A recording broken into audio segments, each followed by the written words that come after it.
Hello and welcome. My name's Marie and this is my yarn journey. Today I want to talk to you about knitting tools for beginners.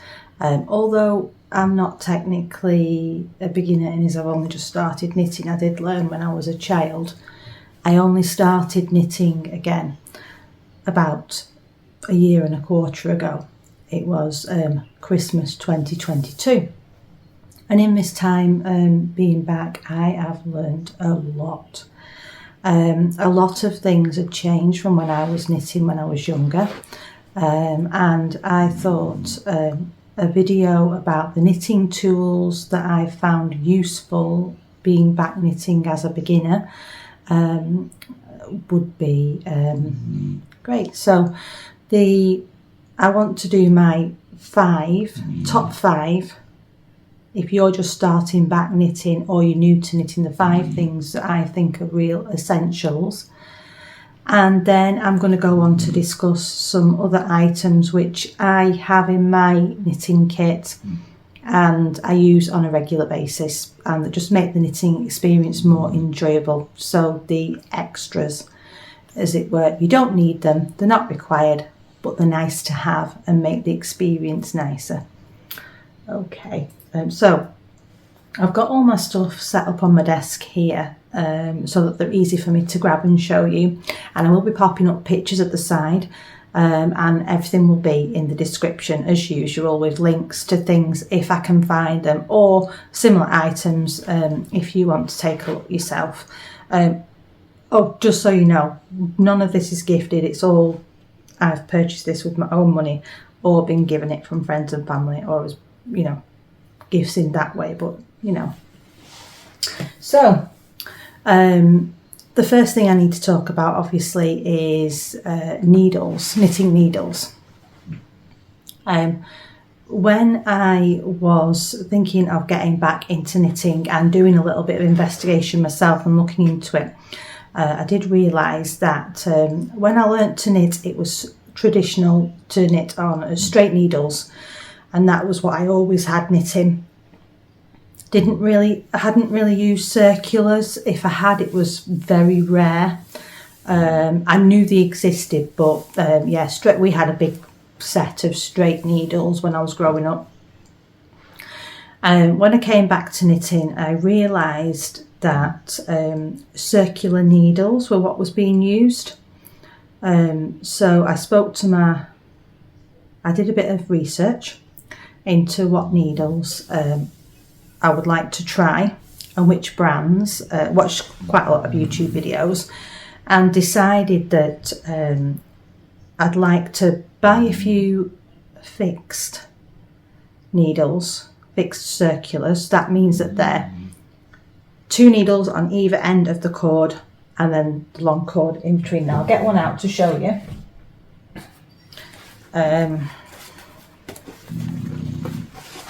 So that you know what I'm talking about, because if you're new back to knitting, this might be, I'll get one of these out.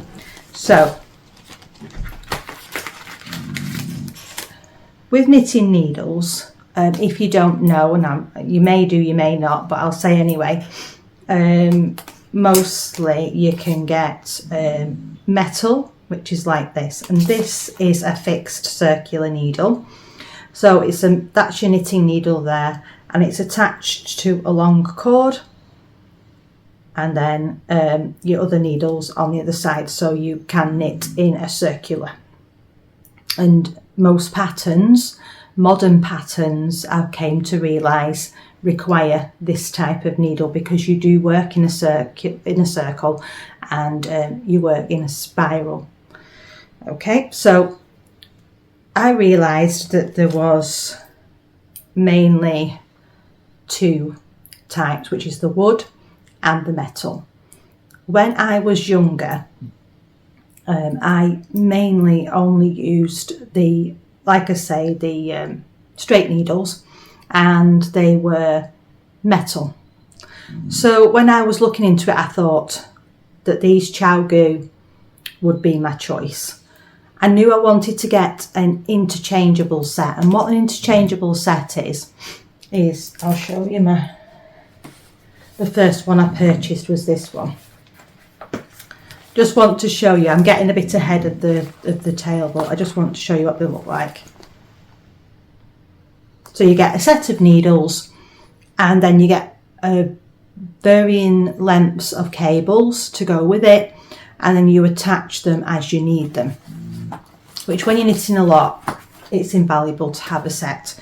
But as I say, back when I was first looking into the needles, I realised that I wasn't sure if I would prefer metal or wood. I was only used to using mainly metal, and when I'd used wood previously as straight needles, I found it was much more difficult, and the yarn didn't slide along it as easily, so I couldn't get the speed. But I didn't want to invest in a full set without trying them first. So for Christmas of that year, 2022, my partner bought me quite a few different needles, and I'll see if I've got some in my set here. So he bought me some of these, which are the Lykee wooden needles. Beautiful needles. And then he bought me the Chiagoo, and he bought me some, if I can find them, because I don't really use them now. Ah yeah, they're here at the back.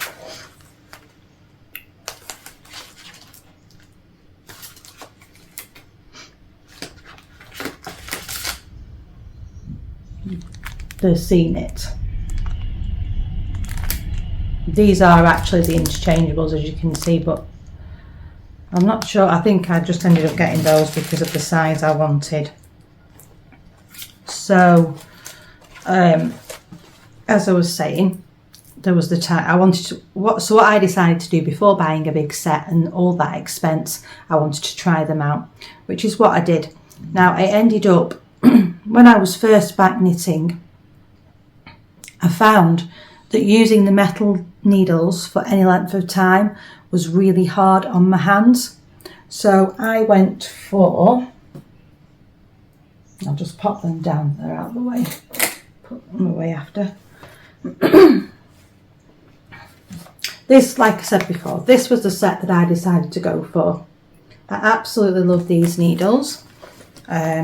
It starts at a 3.5 now. I didn't realise at the time, but that soon was obvious that wasn't going to be a small enough size needle for me, and I do quite a lot with fingering weight. But anyway, this is the set I started with. I use these needles loads. I absolutely love them.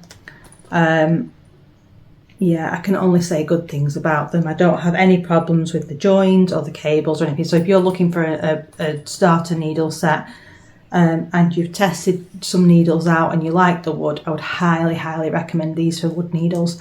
I did try the Seeknit that I showed you, but I found I wasn't as keen on them with the joint and everything. They weren't as smooth as these for me, but it is down to personal preference, and that's why I highly recommend doing what I was doing, because originally I thought the metal ones would be for me, and then I really thought the Seeknits would be for me, but because I was able to try a few out, and I thought to myself, if I did buy the circulars, they would just be added to my kit anyway. But I ended up going with these, which I was quite surprised that the wooden ones, because everyone was raving about the Chiagoo, so I really thought they were what I would go for, and metal was what I'd used before. But in the beginning, when I was new back to knitting, I really just found metal to be too hard on my hands. But I have had a lot of use out of this set, which is great. After that though, being into knitting a while, I did end up getting myself the Chiagoo red lace, and I have additional needles. A lot of the needles are on my working stuff, because I have found that as I've got my hands have obviously got a lot more used to knitting, I just find these faster to knit on and just more pleasant. Like I say, in the very beginning, you don't need lots of needles, and it's quite an investment to get an interchangeable set. It definitely is the way forward if you're going to be doing a lot of knitting, but when you're trying them out, don't rush into buying an interchangeable set. Well, that's my advice anyway. You know, test a few needles first and see which ones you enjoy. Do a bit of research on YouTube into the sets, what's available to you where you live, and then try some out before you make that investment. But an interchangeable set or a set of knitting needles is essential, even if you decide that, I know some people just use the fixed circulars, so they have build up a set of their own of those. Okay, so that was the first thing I wanted to talk about, because primarily if you don't have any needles you won't be doing any knitting, so that is the most important thing you need to buy. Okay, the second thing that I want to talk about, and I'm not doing these in any particular order, they're just my top 5. The second thing is stitch markers. Stitch markers are invaluable for most patterns, and the light bulb stitch marker, which I'll show you now. This is the most basic of stitch marker, no frills as it were, very cheap to buy. You can get them in these little tins. This one came in my advent this year, last year, in December last year, from Dystopia Fibres, and this is the one that I have on my side table next to me when I'm knitting. These are fantastic for many purposes. I mean, you can use them to attach stuff to your knitting so you don't lose them. You can use them to count rows. You can use them to mark increases or decreases, and you can also use them to track your progress, and it just makes a lot of things easier. A lot of patterns, because they are done in the circular, require you to mark your beginning of your round so you know where you're up to. You need a stitch marker for that. If there is any shaping to be done with a raglan pattern, you need stitch markers for that. These don't cost a lot, but they will be really super valuable to you. Now, if you want to go the extra mile, you can, and I'll just show you a few now, you can get some very fancy stitch markers, and I'll just show you a few of mine now, and I hope you can see. These are the sort of things. Now, this one here, as you can see, I hope you can see, has a solid ring, so this doesn't open. Now this one is just for beginning of round marking, or for sectioning your work for charts or things like that. Now find a different one in here. Sorry, I should have got these out before really. Let me find one that has, here we are. So I'm going to show you this one here, and this, so you can get as fancy as you want with these. It's a beautiful snowflake, and it can make the experience more enjoyable. It's not necessary to get all these types, but you do need, with the light bulb stitch markers, they open and close, so you can use them for any purpose, whereas the fixed ones, that's more limited. This one here, you can see, is another type where it has I think it's a claw clasp, and that opens. That means you can use this to mark your progress, as well as using it as a beginning of round. There is another type that you can get, and I'll show you because it's my preferred, I think.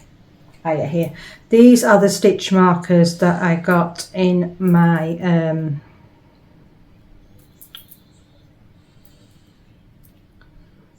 in another one of my advents, and as you can see, these again have the fixed rings on. Now I do like the fixed rings, but they're not as useful. If you look at this one, this is the other type of, now these are I think these are called lobster claws, and I absolutely love these fastenings. They're very easy to use, and I find they're pretty lightweight, so they don't affect your stitches if you put them through a stitch. So yes, like I say, all you really need is some of these. Dead easy. And they're just like a safety pin, but the light bulb shape. And they're fantastic for everything. And I would suggest getting at least 20 because they do go missing. But I have this, and this tin's ideal for keeping them safe. And like I said, just pop it on the side over there. So that was number 2. Stitch markers. Really, really essential. Okay, and the third thing, if I can do the 3 with my fingers, I want to talk about is tape measure. And I know this sounds really, really simple thing to say, but when doing a lot of projects, even the most basic socks or scarf, most times you will need to measure your length, either length before making a change in the pattern or length that you want to knit the body of a garment to. And also you need to be able to measure your own body so that you can get the fit correct on garments as well. So this one is a standard just to pull out tape measure, and that's all you require really. You need this so you can get the right lengths and everything. But one thing that I do have in my kit, which I use a lot, and this is one of these. I got this in my wool swap now. Because this is a solid and doesn't bend and everything, I use this to check my gauge. And gauge is really, really important in knitting.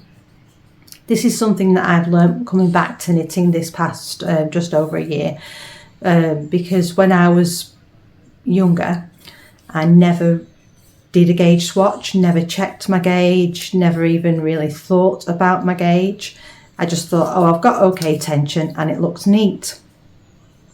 So obviously coming back to knitting, I've learnt that gauge is super important. Your gauge can massively differ. So if you don't know what your gauge is the number of stitches or the number of rows that you have in a certain set amount of knitting. And if that doesn't match the pattern, you won't get the size that you want from that pattern. So say you want to knit size medium and it's 20 stitches per 10 centimeters, and then you have 25, say, it's really going to be a different size garment at the end and you will be disappointed with the results. So checking your gauge, doing your swatches is really, really important. And also I am coming to discover that checking your gauge in the early stages of your project can be important too, because sometimes when you do a swatch and then go on to knitting the actual garment, it can also affect the size too. But the way that I check my gauge is with this little solid ruler, and I have this again with my stitch markers, with my little kit that's by me at all times when I'm sitting knitting, and it's just so handy. And I like that it's solid. Both of those I did get in my one of my wool swaps. Okay, so number 4, my 4th one, is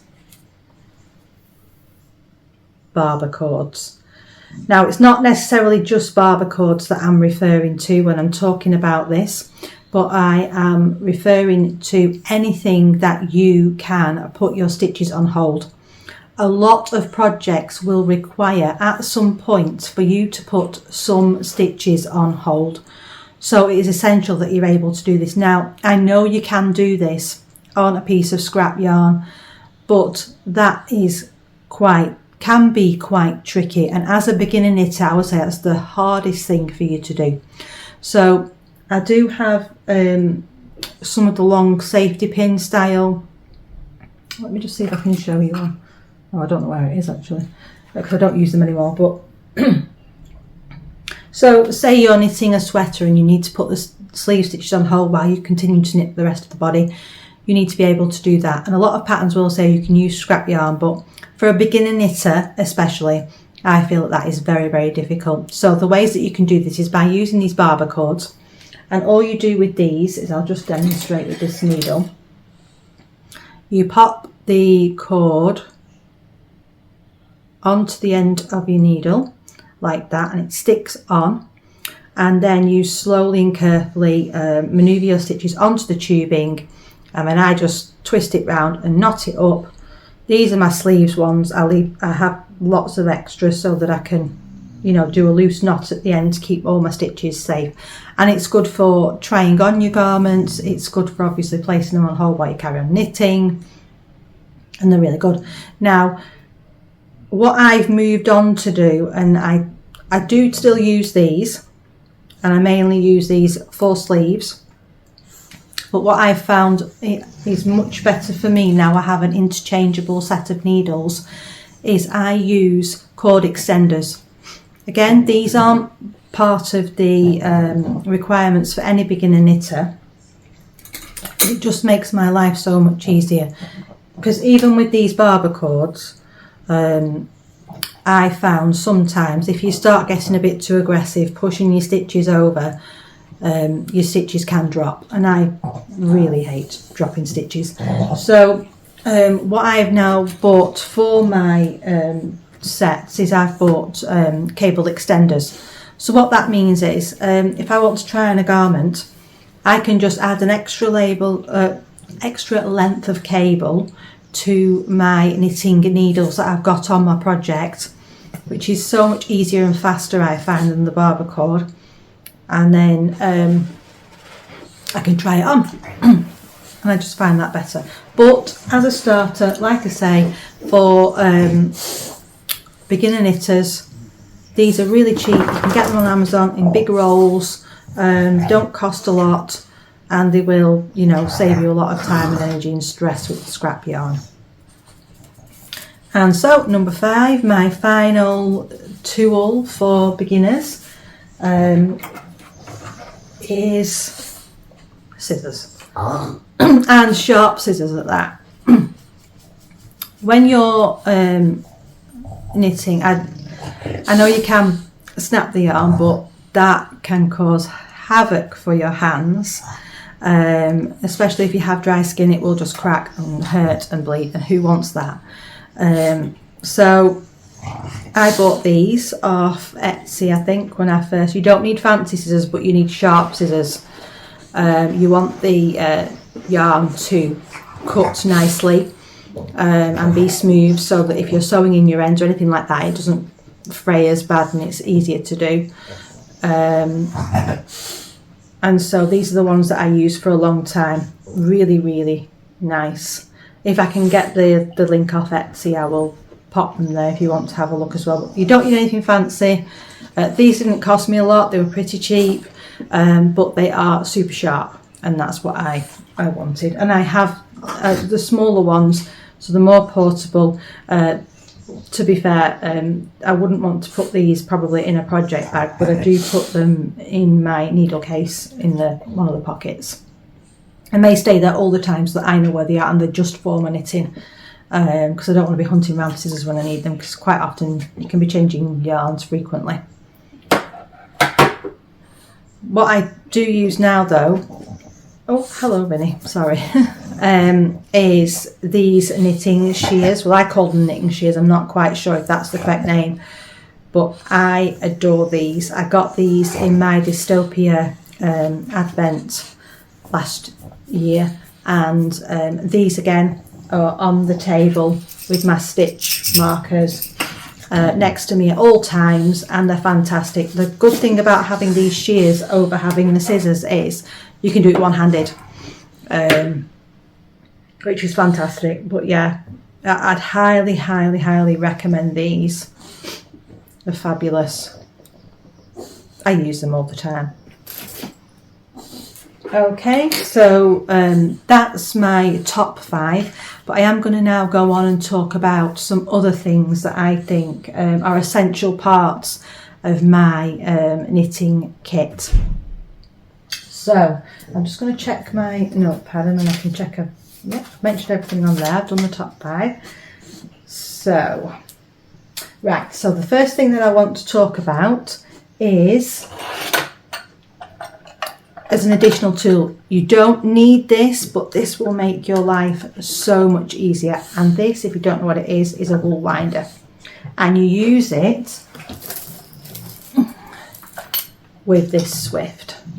Now, before I got these, I was winding my yarn by hand and asking my partner to hold it while I wind. And it does take quite some time to do that. And it's just hard work, basically. So he soon said we need to get the winder when I told him that that's what you could get. So you put your skein of yarn on here. I'll just show you how it opens up. Might be difficult with me just holding it, but so that's how it, if you can see, but I'll put a picture up on the side. This is just a cheap one off Amazon, although I'm not sure I'd recommend this exact one, and I am thinking of upgrading in the future. I have also seen that you can get an electric version of this, which is very tempting. So you put your yarn onto your Swift, and then you just use this, and you put your thread through there and through there, and then you just wind and wind, and you end up with a cake of yarn. And that just saves you so much time and energy. If you do get into knitting in a big way, you will be winding up cakes of yarn all the time. So it's fabulous to have that there. My next additional one is project bags and storage. When you have a lot of tools and equipment and stuff, and also for your actual knitting projects, you need somewhere to keep them. Now, it doesn't need to be anything fancy. This is one that I have some of my tools in, which is a lovely handmade bag, but you can buy something cheap and cheerful. You can use the, what are they called? Tote bags as project bags, and you can get them relatively cheaply, and some places give them out free. If you do get into knitting in a big way, it's highly likely that you're going to have multiple projects on the go, or you're going to be transporting your knitting to and from your home. You don't want, with your knitting, you don't want your yarn getting tangled, you don't want your stitches all falling off your needles and getting in a mess. And as part of that as well, with project bags, you don't need anything fancy, you don't need a lot, you need what you need for your projects. If you get into it in a big way, you probably end up with quite a few, like me, because there's lots of pretty ones. What I'm also going to mention as part of the taking your knitting out and about, or even in the home when you're a beginner knitter, this is an additional and quite a I don't use them all the time, but they are pretty good for certain projects. When you know that you've got a lot of stitches bunched up on your needles and there is the risk of them falling off, because especially as a beginner knitter, the worst thing you want to do is drop a stitch, because it's unlikely that you're going to have the skill level to be able to fix it. I know I have only just recently learnt how to do that. So I'll show you what these are, and these are needle stoppers. Again, you can get lots of fancy ones, they don't need to be. This is one I got in my advent last year. These are pretty good ones because they stay snug on the needle. They're just in a shell shape, and as you can see, you just pop them on and off, and that just means that your knitting cannot come off the needle. Great if you're going to take your knitting out and about a lot, and also essential like for beginners, but not what I would class as the top 5, because you can just push your knitting further down your needles, but they are brilliant as well. And also, as I was talking about dropped stitches, one of my other essential items in my kit is a crochet hook. Now, you might be thinking, why would I as a knitter need a crochet hook? Number one, you're probably going to give crochet a try at some point, so it will come in useful. Some crochet techniques are used in finishing knitting garments, but the main reason that I recommend that you have this in your kit is that it's fantastic for picking up drop stitches. Drop stitches will inevitably happen at some point, and this I have found is the best way to pick them up. Just a simple crochet, so just got that off Amazon, not expensive, but it is good to have around, and then if it does happen, you've got it there to pick it up. And oh yes, the other one I was going to mention was notebooks. When I was originally knitting years ago, it was always paper patterns, and I always had to write on them so I could keep track of where I was, and I always had a little notebook doing a 5-bar gate, keeping a row count. So essential when you're starting out. I've probably got loads in here where I was counting rows, etc. Yeah, can you see? So that's, most people have a notebook lying around they can use for that. But yeah, it is essential if you're new to knitting. But again, you don't need it. You can do it in your mind. You can write on your pattern. But it's just that it does make things a lot easier than having to memorise where you're up to in a pattern. As part of that, I no longer use notebooks. I don't print my patterns out anymore. I have my patterns on my iPad, which I absolutely love, and I scribble my notes. Scribble my notes on my iPad as I'm going along. I'm just checking here that I've mentioned everything I wanted to talk about. Next thing I wanted to talk about as an extra is good lighting. This is especially needed in winter and in the evenings, or if you're in a room that doesn't have good lighting. And this one I got off Amazon. It was recommended by my friend Mona when I was looking around for a lamp, because I was finding in the evenings that I was struggling to see my stitches on my project while I was knitting when I was watching TV. So yeah, I did get a neck light, but that's an alternative, but that didn't work for me.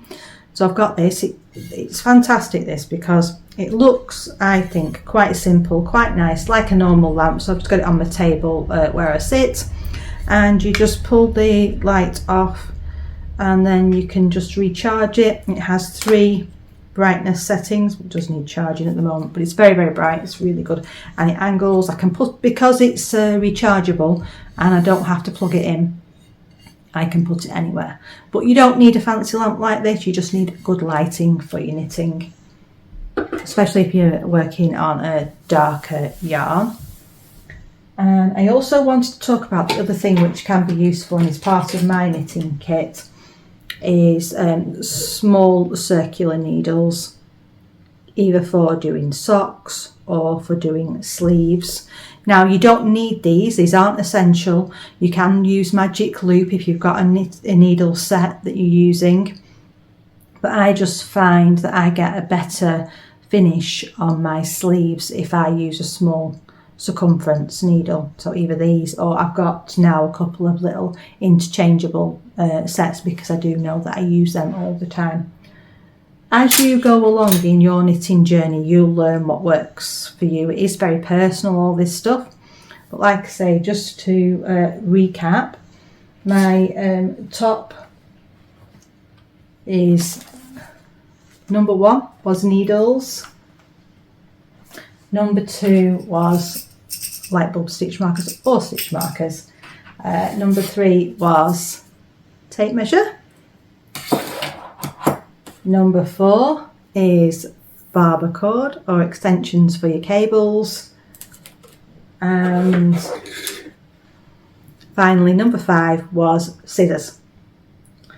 Another thing I also want to mention, and you've probably heard of this, but it was totally new to me when I came back to knitting, is Ravelry. And I'll put a link to my Ravelry in the description so that you can have a look on mine. I have found, I was gobsmacked when I realised that Ravelry was a thing. And what it is a website where you can get access to thousands of patterns. And most of the designers' patterns are on Ravelry. And it's absolutely fantastic. And you can, on there, if you sign up for an account on Ravelry, you'll be able to download digital copies of patterns that you purchase, or free patterns. There's lots of free patterns on Ravelry. You can also do a page for each knitting project you start, so you can keep track of everything, and you can make notes on there. You can put on the yarn you use. You can also keep track of your yarn stash, which is what I do most of the time, which is really helpful when you're trying to decide what yarn to use for a new project. Ravelry is a must, and it's a fantastic resource.